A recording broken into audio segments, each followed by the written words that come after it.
God begins anew. With Seth, God hath appointed me another seed instead of Abel, whom Cain slew.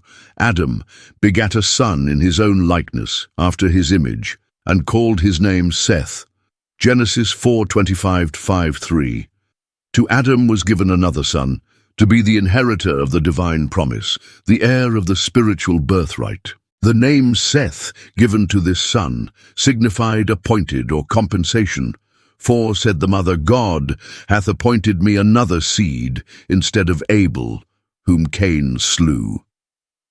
Seth was of more noble stature than Cain or Abel, and resembled Adam more closely than did his other sons. He was a worthy character, following in the steps of Abel, yet he inherited no more natural goodness than did Cain.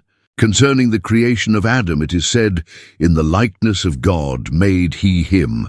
But Adam, after the fall, begat a son in his own likeness, after his image. The Sabbath was honored by all the children of Adam that remained loyal to God.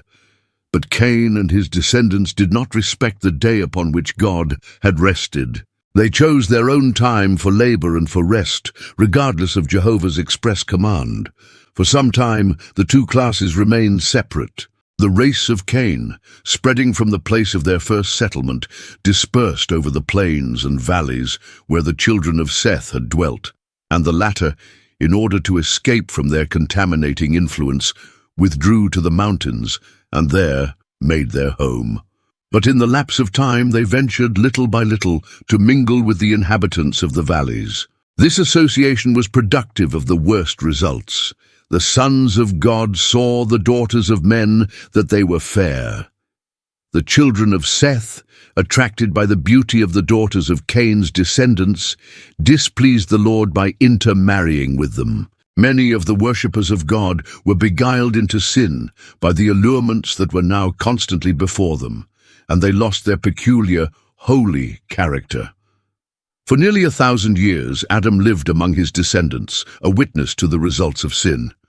Faithfully, he sought to stem the tide of evil.